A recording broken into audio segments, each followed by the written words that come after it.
This is the GTN Show. Welcome back. We've got loads going on this week. We've got retirement of pros, we've got a cheese rolling competition, and we're going to be discussing legal doping.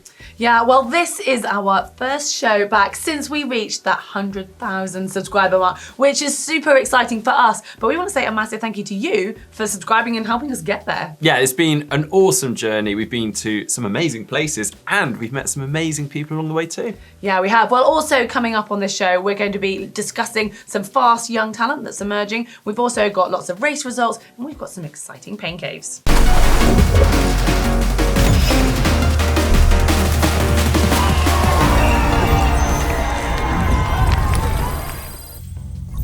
Right, came into the office this week and I noticed a new trophy in our, small trophy cabinet. Can't help but show off, can I? I know, it's terrible. Come on, talk us through it. Well, it was my first ever sprint triathlon, so I'm actually quite proud of that. I've done things backwards, started with half Ironman, went up to Ironman, and now it's a shock to the system. Well, you were quite nervous before this. Yeah, I was. I mean, my training, I kind of spoke to my coach 3 weeks before and said, can you get me fit to do a sprint triathlon or get me ready? Like, well, not really, but let's see what we can do in 3 weeks. And then I didn't even manage to stick to my plan very well because we had Mallorca and just various other things, and the weather's been nice. I've gone for long cycles, and then suddenly I'm like, I'm gonna have to do something that's like intense, and my biggest worry was going without socks, I have to admit. Well, I mean, you've clearly done pretty well. There's a trophy sat here, so. Yeah, I was third overall, but advantage of being older, I was the first in my age, so it was all cool. But the most concerning thing is the blisters on my toes. I think I need to practice it, but then I just like wearing socks, so yeah, it's a difficult one. Well, are you going to do any more sprints? Well, I think this has qualified me for the Europeans, so I need to have a chat with work, see if we can do that one, Awesome. But anyway, you were actually doing the longer stuff on the weekend, weren't you? So tell me about your race. So yeah, as sort of part of the same events company, they had the Outlaw Triathlon, the Outlaw Half Triathlon the next day, which I won last year, but I thought this year I'd come back and, just drop that. Record still stands, by the way. It does still stand, thankfully. I was a bit worried about that. And I thought I'd go back this year and do the relay with my old coach, Matthew Bottrell, and a good friend, Chris Hine. I was going to do the run, so I was waiting in transition for Matt Bottrell to come flying in off the bike, and he was in the lead, and then he punctured. About 8K or so from the end, and he lost his puncture repair kit, or his tube and stuff, so yeah, we couldn't finish the race. I mean, that's got to be gutting, like being the last leg and not getting to run, but I gather you ran anyway. Yeah, I mean, I was slightly, there was part of me that was quite thankful because I haven't done a whole lot of running lately, but everyone was like, go on, Mark, go for the run, yeah, you'll enjoy it. So, yeah, I felt like I should, and so I let all the leaders go, and then I kind of got involved and had a little bit of fun running through. So yeah, it was cool. But I gather you guys were racing, as a relay, you were also racing the pros, and Lucy Charles was racing and had an impressive performance. She was, yeah. So she was chasing after Cat Foe's records, and actually just missed out by about 20 seconds. Wow. And then I thought my good friend Will Clark was going to take my record down, and I was actually staying with Will over the weekend, and he got sick overnight. So I woke up to him vomiting in the toilet. So you sure you didn't, put anything in his food the night before? I know you're very precious about this record. I did joke about trying to sabotage this race, but I can't. I can't take that one, unfortunately. So really sad he couldn't do that, and but another friend did get quite close. But yeah, it still stands. Yes. Well, on to the news this week. Right, let's start the news off this week with, something that isn't particularly brand spanking new news, but it's about Cannabidiol, or better known as CBD. It's a bit of a mouthful, but I think I've got that there. But yeah, it's getting a lot of press lately because WADA have removed it from their banned list. Yeah, so it's used to basically help with lots of medical treatments, so arthritis and aches, but apparently one of its major properties is being an anti-inflammatory. So, for athletes, that can be something really useful, but it doesn't, it's got the psycho, what's the thing that affects your brain? Yeah, the psychoactive part isn't active in that. So, there is no psychological benefit from taking it, so to speak. Yeah, I mean, we haven't really touched on what's in this, but it is obviously coming from marijuana, which is, it seems kind of shocking that athletes might want to take this, but basically what they thought it would do is to kind of relax the muscles, help with recovery, But what research is showing is that it kind of doesn't have, well, they don't think it actually helps athletes in any way. Yeah, I mean, it is very much open, and a lot of the studies are saying as well, like if you are taking something like this, there's no manufacturer who makes it who's actually got informed sport tick. So, if you're taking that, you don't know if there's anything else made in that factory that could, be contaminated, and you could end up getting a positive test for another reason. Yeah, but it is obviously the reason it's got a lot of press is it is an interesting substance that athletes will be taking, kind of those marginal gains or legal doping as we often hear. And kind of it made me think about some of the things that a lot of athletes take, perhaps ourselves. Is there anything that you've used in the past? Yeah, it's this whole question, isn't it, of where is that line? Because, there is a black and white line that WADA draw, but then does that mean everything up until there is completely in the white? But, in modern pentathlon, we experimented with quite a few things, like beta-aniline, which I think you've used as well. And, we were also told by our nutritionists and our coaches to not shout about that because we didn't want other countries to know we were using it because it was an advantage. And I think the Eastern Europeans had an advantage over us until, 18 months ago for meldonium, because that was legal. And I think it was manufactured there as well. Yeah, and they could just get it over the counter. Well, they still can, but it's now no longer legal. And, there were a lot of athletes, it turned out, that were actually taking that. And, we'd never heard of it. So I guess that's the same way that, each country is trying to get ahead by finding these extra, I guess they are just supplements, but... it's I mean, and you can go as simplistically as bicarbonate of soda is thought to have sort of almost buffers the lactate. Yeah, so it's alkaline, so it helps. Basically means you should be able to withstand higher lactic acid levels. Yeah, and Team Sky it's been in the press a lot about them using ketones, which are very expensive. So I guess it becomes quite an elitist supplement. It's a really interesting Another topic. one that, to make it sort of really obvious, you kind of think, I wouldn't take something like beta-alanine, you don't know anything about it. Caffeine used to be banned in modern pentathlon, and I think swimming. Well, when I was a swimmer, I remember being told that don't have too much Coke or coffee before you race.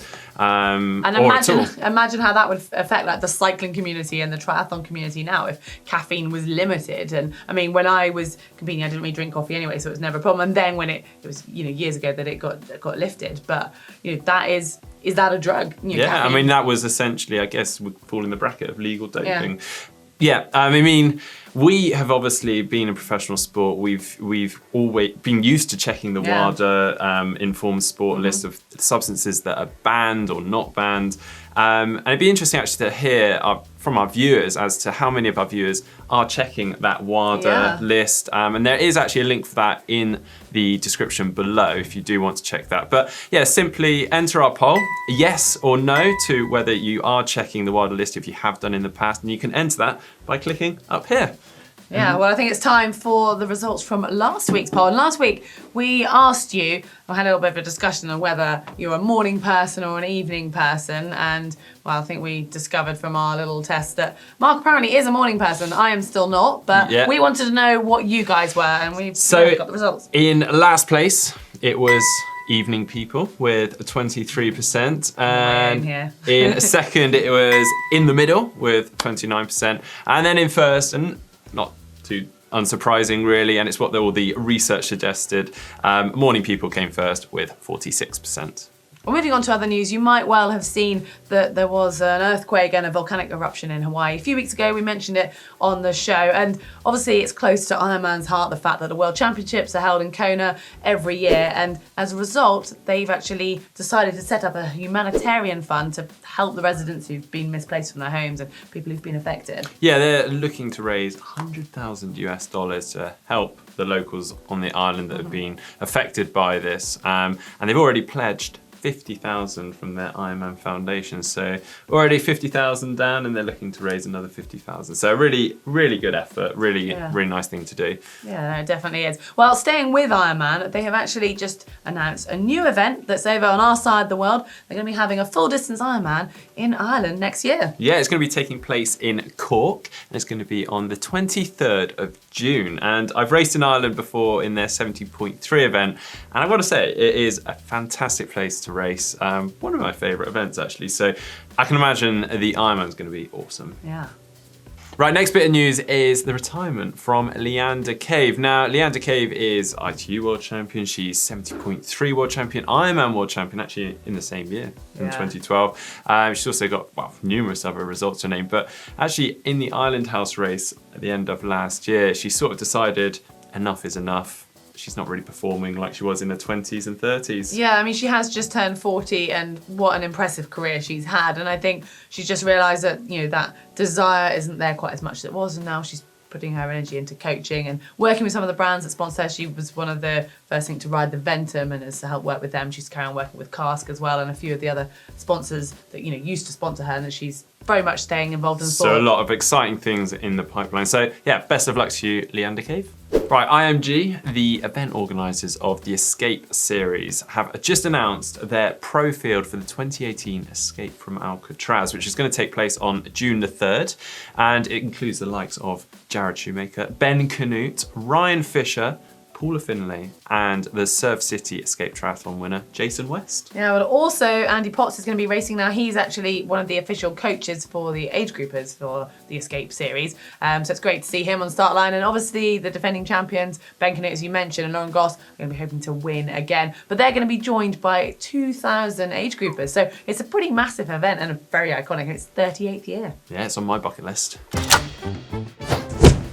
Okay, it's now time for Hot or Not. And starting us off, we have this story from Australia where Matt Hauser and his training partner Kai Wilde sadly got knocked off their bike training on the Gold Coast and someone opened a car door as they were coming past. It sounds pretty nasty. Yeah, I mean, Matt Hauser is a really talented athlete. He's a real prospect. Junior world champion last year. Exactly, and a gold medal from the Commonwealth Games mixed relay. But yeah, so he's actually got to go under keyhole surgery to fix a dislocated shoulder and also a broken finger. And then his teammate has broken one of his vertebrae. So yeah, I think we know where we're going with this one. It's a not. Okay, next one is a new cross triathlon event in the UK, which, I mean, we've actually not got that many cross triathlon events in the UK. No, we haven't. I mean, we wanted to practice some, I wanted to practice some before we went out to Malta, but there's so few out Yeah, I here. mean, we used to have Xterra UK, that's disappeared, but this event has come on the scene and it's actually been set up by Doug Hall, who's an Xterra professional triathlete, and we've actually done a couple of videos with him, and he has said that they've got some exciting things in the pipeline for future events with this one. They've got two distances. They've got the full fat and the sugar free. Really cool. And apparently it's, I think if I'm correct in saying, the swim is the only swim that's going to be uphill because you swim a bit, you have to like get out into another lake and like run up a little slope. So there's a 12-metre elevation from the start to the finish of the swim. Brilliant. It's tough. It's a hot. And now, next one is a new saddle from Rapha, and actually not just one saddle, it's two saddles. They've got a classic saddle, which comes in at £180, and then they've got the Pro Team saddle, which comes with both a normal and a cutout design, and that costs £295. Oh, it's not cheap, and it's designed to go specifically with their bib shorts. So just to make sure you spend a little bit more money. But interestingly, they've got a fit calculator. So if you're not sure what saddle you want to use, and if you're investing that much, you want to know you've got the right one. So it takes into account, I think, the width of your bottom, the weight, and various other things. So you can work out exactly what saddle. Yeah, it's a really interesting venture by, well, a clothing brand. And I'd like to say exciting that there's new saddles on the market, but I am a little bit skeptical, if I'm going to be honest. So what are you giving it? I'd like to be proven wrong, but at the moment, I'm going to say not. Oh. Right, this next one, I think, Mark, you're quite excited about. Cooper's Hill cheese rolling. Now, I'm going to leave you to explain a little bit more about this because I think you were excited about the fact of chasing some cheese down a hill. Yeah, if you've not heard of this already, it's a British event. It takes place in the Cotswold in the UK. And essentially, 20 crazy people just stand at the top of a hill and chase a cheese down the hill. As simple as that. It's the first one to the bottom, and the aim is actually to catch the cheese, not that anyone ever does. And there's some pretty crazy injuries that are sustained along I think the way. anyone watching this who's not from the UK is probably just like, what on earth are you guys on about? But well, there is actually a guy that's won it 20 times, and he's actually quoted, he said, previously I've broken my ankle, bruised my kidneys, and concussed myself. The paramedics aren't allowed to give you as much pain relief if you're drunk, so I don't like to drink too much just in case I get hurt. yeah. It's awesome. So that is actually taking place this weekend. Are you going to be competing? I'd love to. I'm definitely going to be tuning in and tracking it. I give this a hot. Next up, it's the USA's Academy Worldwide Athlete of the Month. And on the men's side, it was LeBron James. But on the women's side, it was Flora Duffy. Now, she's not American, but she does train in Boulder. And a pretty massive award for her to get. And she put on her social media as well, like, pretty chuffed. I think the fact that she was alongside LeBron James for the month of April. Isn't it? Yeah. And this also makes her eligible for Athlete of the Year, yes. which is pretty cool. And really, really putting triathlon on the map. Just really exciting for the sport. So well done, Flora. Yeah, definitely. That's going to be a hot.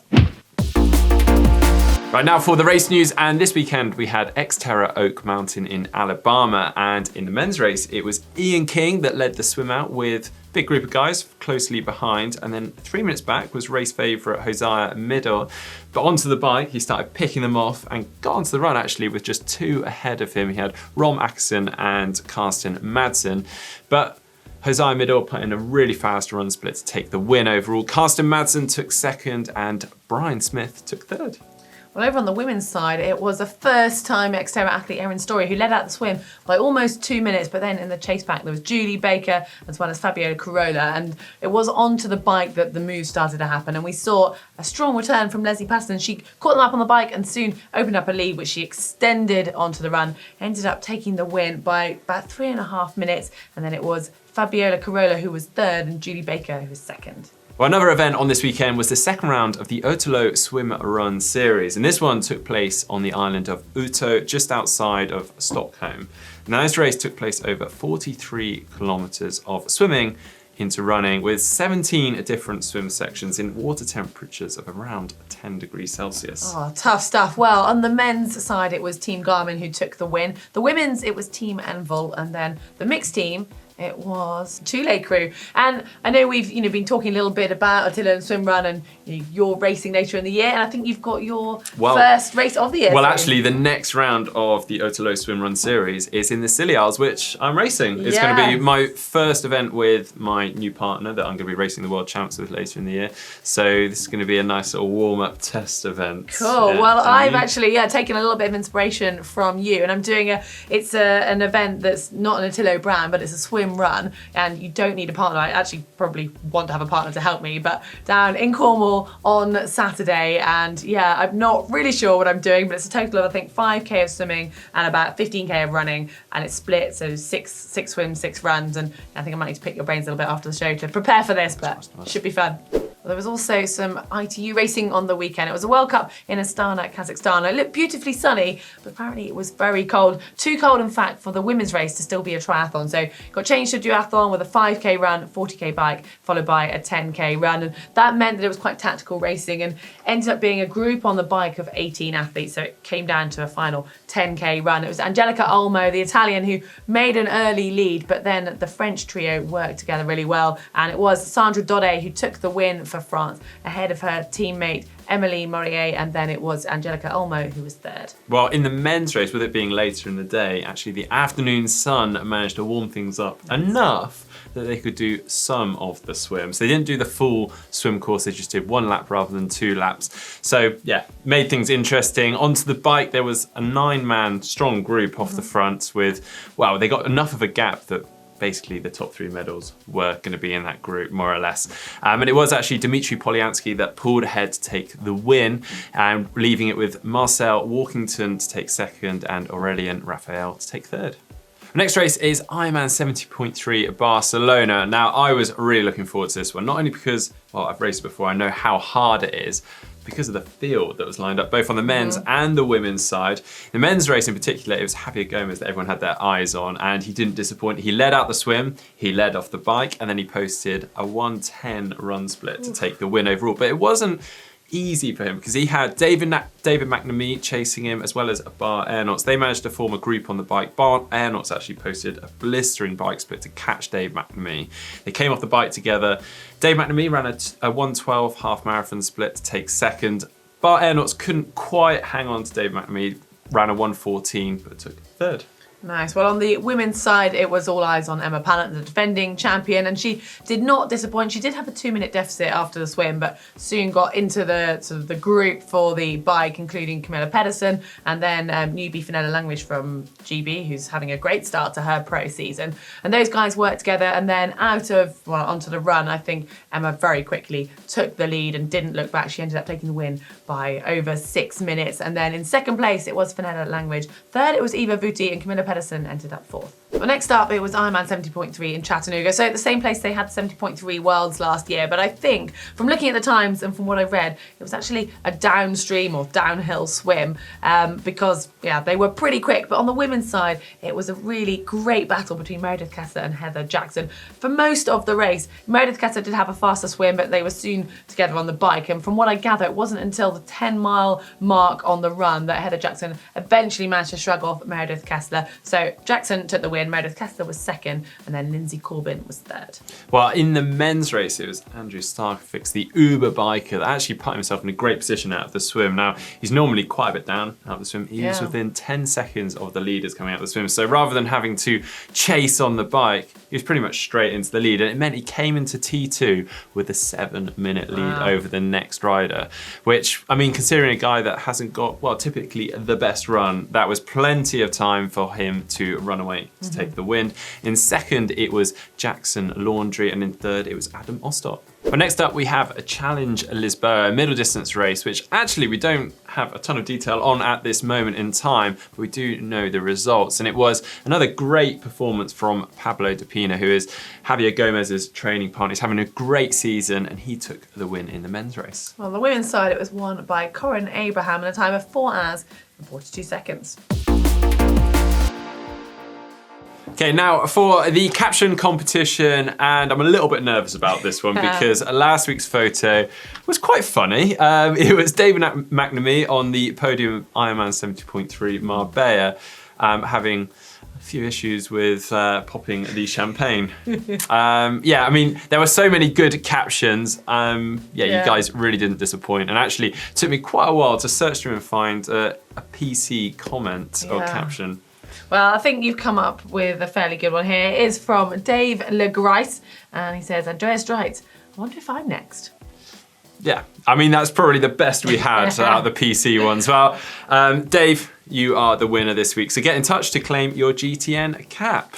Yeah, well, this week we have a picture from... It's the World Cup in Astana, where obviously... So it looks at him, he looks pretty chilly. So yeah, I mean, he's saying it all there, really. Yeah.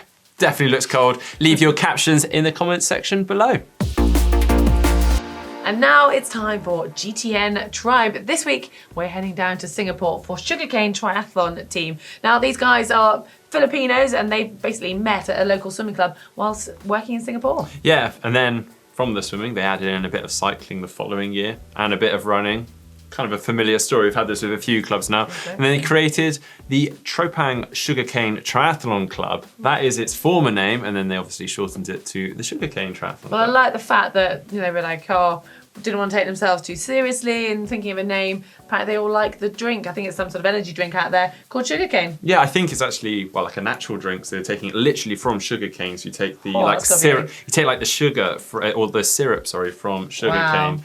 That's gonna be a good I might be totally wrong here, but this is what I understand. And then they make a drink out of it. Apparently it's really popular in places like Singapore. Imagine it's pretty good for fueling you in a triathlon. Yeah, and they've actually now, from having all their members in Singapore, unfortunately a few members have left. They've gone to the States, Canada, but with that they've then picked up some new members where they exchanged. Yeah, so they've actually picked up some American members, so now they're an international club, which is quite cool. Well, apparently they don't have any organised sort of structure to the club, but it's very much about bringing the best out in each other, and it's family orientated. So, it's very much based around the community. Yeah, and they also say that they consider themselves more of a drinking club with bikes and pizza, which is nice, really good balance, isn't it? Yeah, I want to join this club.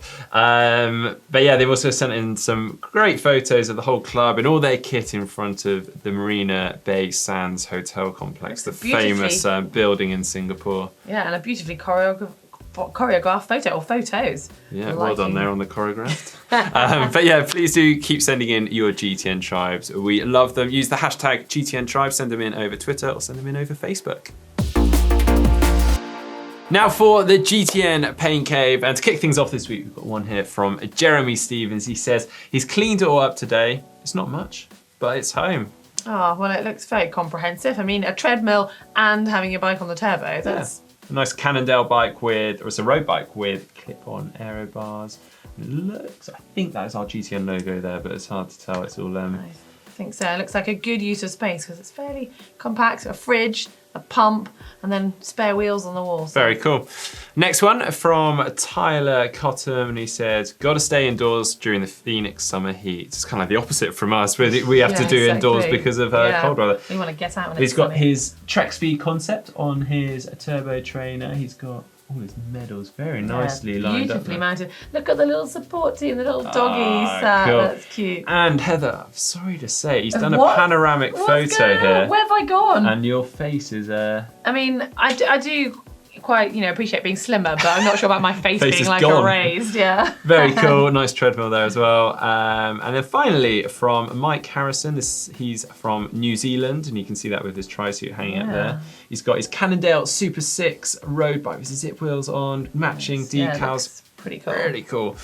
Bike on the turbo train, I can just about see like a specialised tarmac, I think, just here. He's got his Tax Neo turbo trainer. And he's also watching some... Oh, that's myself and GTN. Will Clark doing our little loser game. Yeah, he's got it on 2 screens as well. Good effort. Awesome. Well, please do keep sending in your pain caves using the hashtag GTN Pain Cave. Well, that's it for this week's show, and we are still super excited that we've made it to that 100,000 subscriber mark. And yesterday we made a video to celebrate, so do check that out just here. Yeah, thanks so much. And if you haven't actually subscribed already, do hit that globe and you'll be subscribed. If you'd like to see our Triathlon Training Explained show, which this week we've been looking at the pace changes in a triathlon and how to, better pace your bikes. And you can see that by clicking down here.